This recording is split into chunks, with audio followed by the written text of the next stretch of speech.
You know, if if I had the wisdom that I don't know what that I've developed over time from practicing magic, from being a connoisseur of, just I love everything there is about magic, right?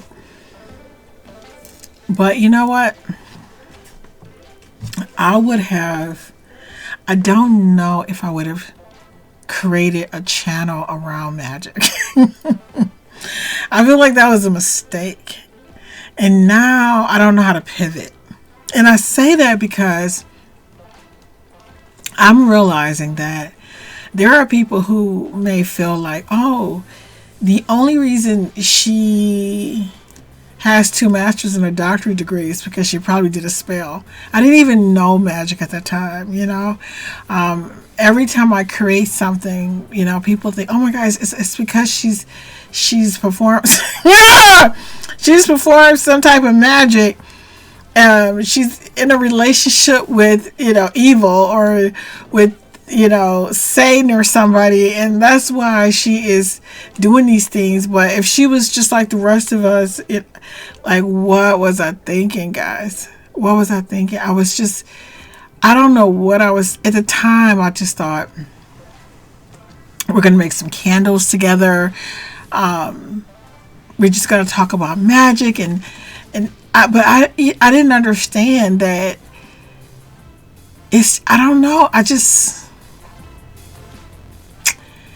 It's starting to feel like one of those subjects to me that can get you in it hurts people, because I think that they think that you acquire something in a way that is out of their reach, and you're doing something that they're not willing to do, and that you are, I don't know, but I wish I had known what I know now. And then I think another reason that I wished I had been a little bit more private was I have given people tools who I feel, for whatever reason, don't like me. I was just giving them ammunition.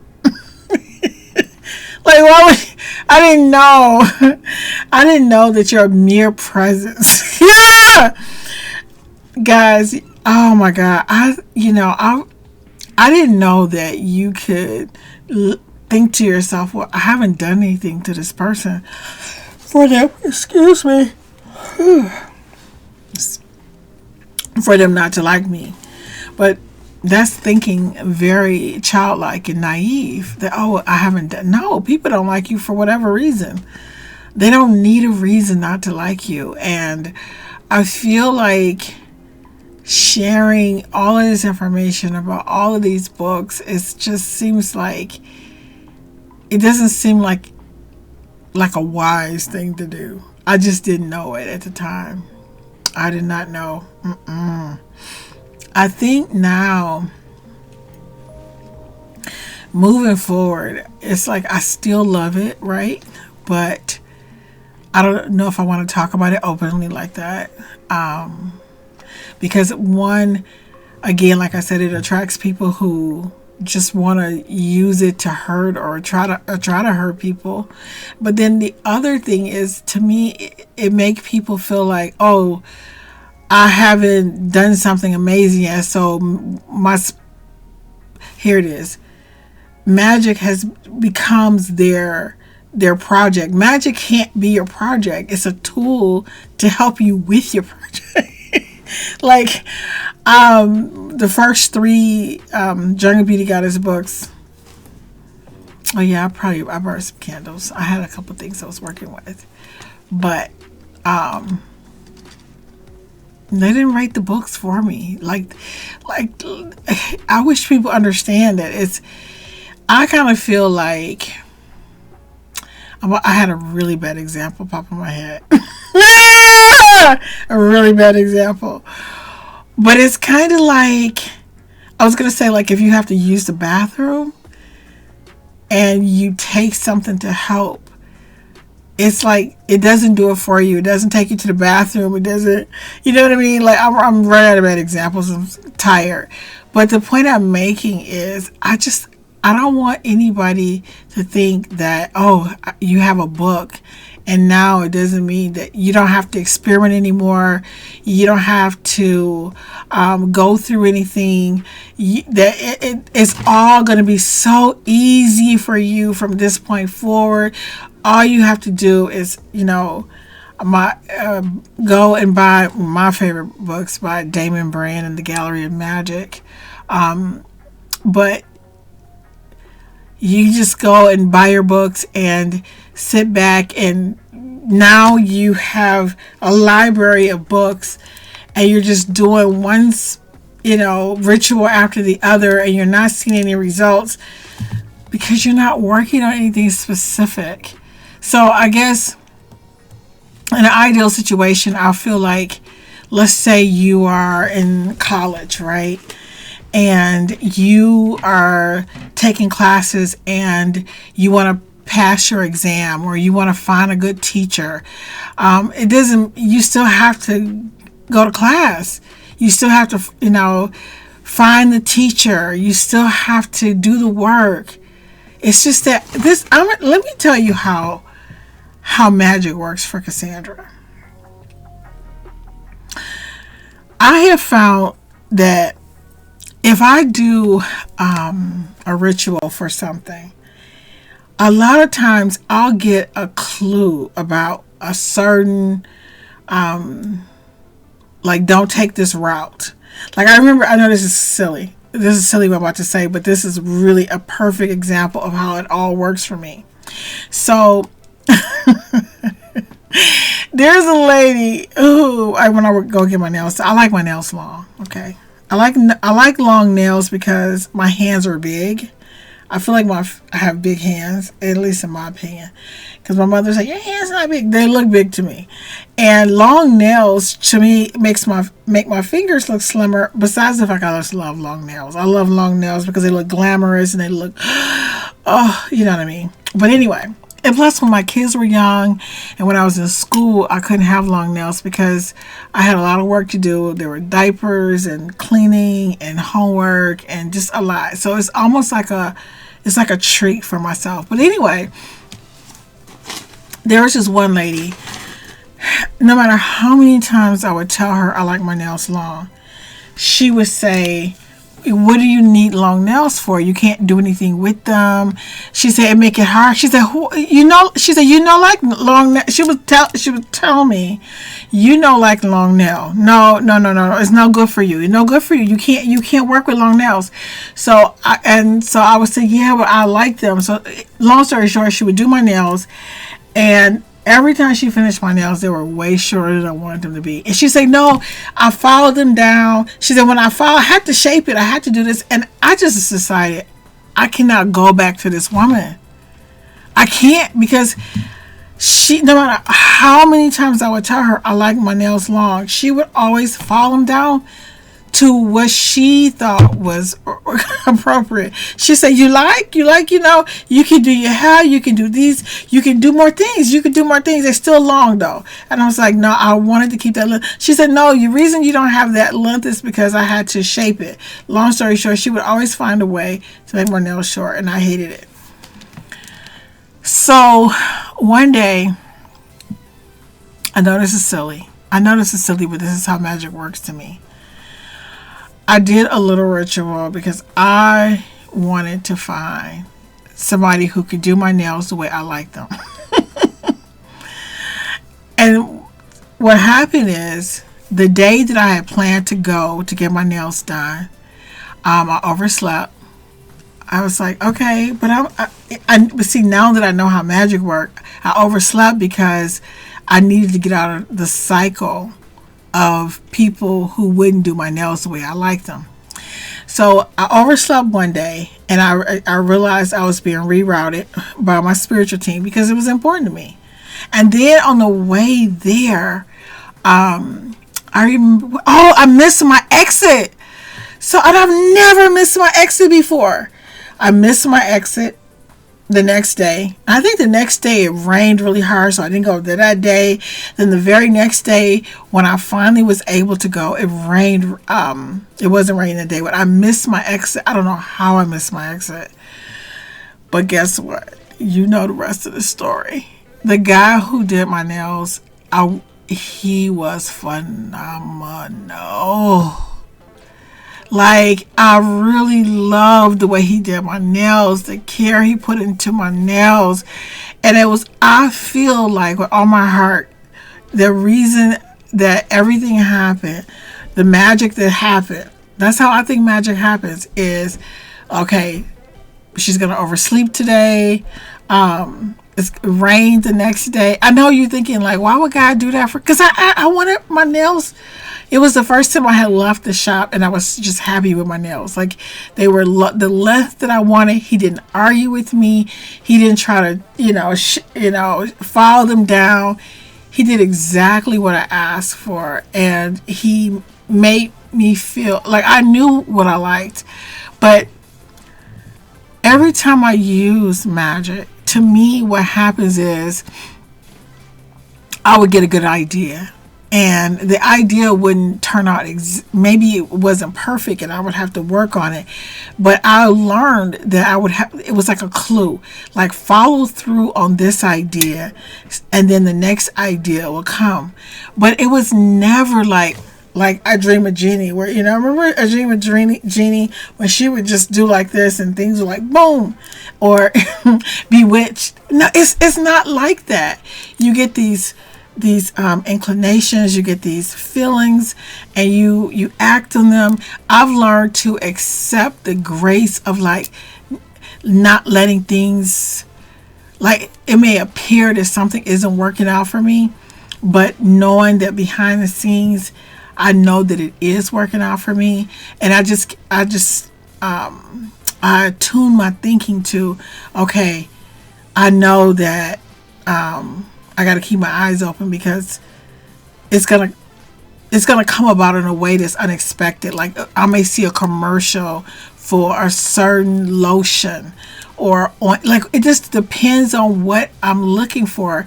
But so many ideas, books come to me. I'll run into somebody in the supermarket or who's talking about the exact problem, and it'll pop up on my feed, on my YouTube, on my social media. Guys, that's how magic worked to me. It's like the invisible realm of angels and spirits.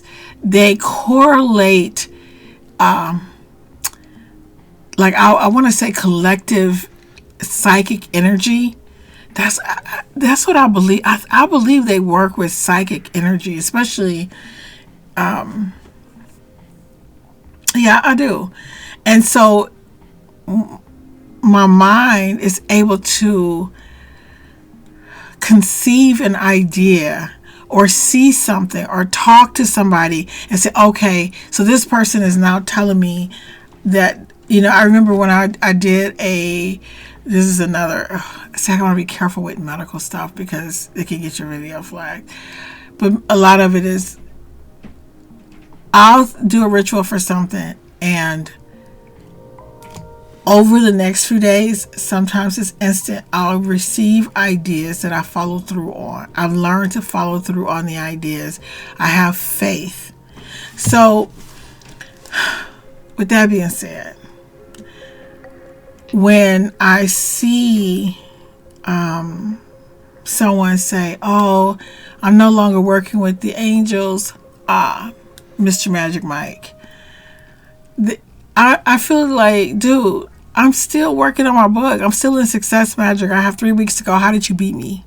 You know what I'm saying? Like, how do you know if something works if you don't follow through with it? And I don't ever want to give people the illusion that all you have to do is, buy a magic book and do a spell and do a ritual and everything you want is just going to fall in your lap. And I hope I'm not giving that illusion. I hope that I'm not making people believe that everything they see is because I snap my fingers. No, please. I wouldn't even want it like that. It doesn't even sound interesting. I mean, I don't want it hard, but you know, I don't want it where, you know, maybe you understand what I'm saying, guys. So I think now I'm at a point where I always said I was making videos for future Cassandra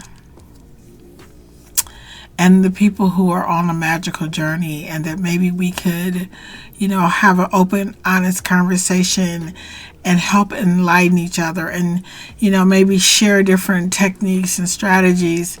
But I feel like magic is becoming, the act of doing magic is becoming the project as opposed to the tool.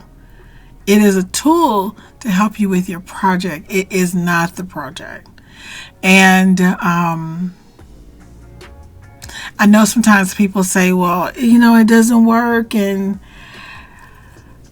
you know, the way I look at it, you know, Joe Jackson, Michael Jackson's dad, he had a band. And he tried his best to make it. And he didn't, you know, to make it to the big time. But he and his band didn't make it, but he instilled that drive and his knowledge and all of that passion into his kids, Janet and Michael Jackson, and they became these world phenomenon. Tiger Woods' father played golf. The long story I'm trying to make is this, guys. I feel like when we have a dream, how that dream unfolds, how it shows up in our life, we don't have control over it. But the way magic worked to me is, you don't know, like, I want to share a story. I'll keep it together because this is the last video of the night. You know, I've been having some moments with God. Well, God and I have had moments for a long time. And it just seems to me like no matter what I do, no matter how hard I work, you know, I'm always thinking like, all right, this is going to be this time, this is going to be prosperous and everything is going to work the way I want it to work. And God always say to me, Cassandra, you're not meant to do this by yourself. And I always say to God, like, but I feel like I'm letting you down because, you know, maybe I'm not disciplined enough, or maybe I'm not structured enough, or maybe, and God has said, nope, you're just not meant to do it by yourself. And I'm going to send the right people to help you. And I'm just like, but I see other people. God is like, no, nobody is meant to make it alone in this world. He says, I'm not going to send you out in this world unprotected, you know, by yourself. He said, I just need you to keep doing what you're doing. So, and I just need you to be open and able to receive all the things that you ever wanted, but it may not come the way you expected it to. And it also reminds me of Samuel L. Jackson. His wife was I think she was like she graduated from a very prestigious acting school. And Samuel L. Jackson was just, you know, they said, you know, he was involved in some other, like, you know, some activities, and that she was jealous. She couldn't believe that God would give all these opportunities to somebody who would show up late, who wasn't classically trained. And they said that, you know, I was reading an article about it, and she really had a hard time accepting that here it is, her husband, who just seemed to have not had, in her mind, have the talent that she had, that she studied for. And it really angered her. But let me tell you my assessment. First off, here's this woman. If I'm not saying she wouldn't have had a big career, but if you think about it, you don't see a lot of women, especially, black women, who have this big, like, she would have, let's just be real. She would have, I don't think under these current conditions that she would have ever had the opportunities to have the acting roles that Samuel L. Jackson had. And not because she's a bad actress, but just because those cultural roles do not exist for people that look like her. And there's nothing wrong with the way God made her, right? But those opportunities just don't exist at this level for a lot of people. Not just because she's, African American. None of that. It just doesn't exist. Let's just say you are 4'2" and you want to be a supermodel. You might have an opportunity to be on the runway, but to be a supermodel and based on the cultural icon of what a model look like. Do you understand what I'm saying, guys? But guess what? God is so good. And this is what I say, God, love, and magic. He's so good that she married a man who was a phenomenal actor made a lot of money, who provided her with the lifestyle that she always wanted. And being, she had an opportunity to go to all the events that she always dreamt of going to. See, sometimes I think people don't understand that when you have a dream, sometimes it doesn't unfold the way you expected it to. Your husband being who he is, and I heard he was pretty loyal, and just a really good husband who adore you, like that's the way that dream came to you. For Michael Jackson, Dad, that's how his dream came to him. There are a lot of stories throughout history where the parents had the seed and it manifested in the children. It's still in the bloodline. It's still generational wealth. They still benefited from it. There are people who they married into certain families. Like, you don't know how your dream is going to come to you. Does that make sense what I'm saying? But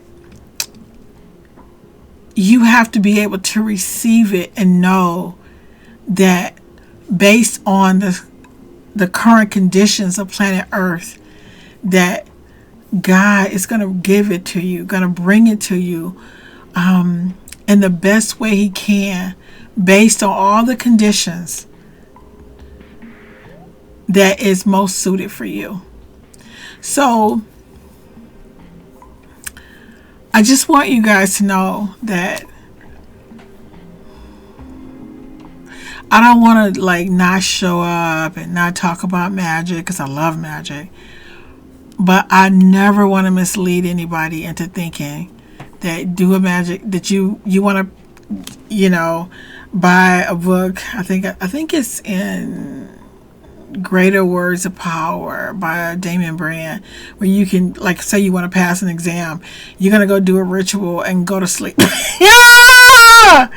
I don't want you to ever think that. See, the way I think is you'll do the ritual and you'll realize that when you go to the restroom, there's a person there who had the class last semester who can tell you how to best study, maybe some of the trick questions, who can offer you their notes, and but you still have to study those notes.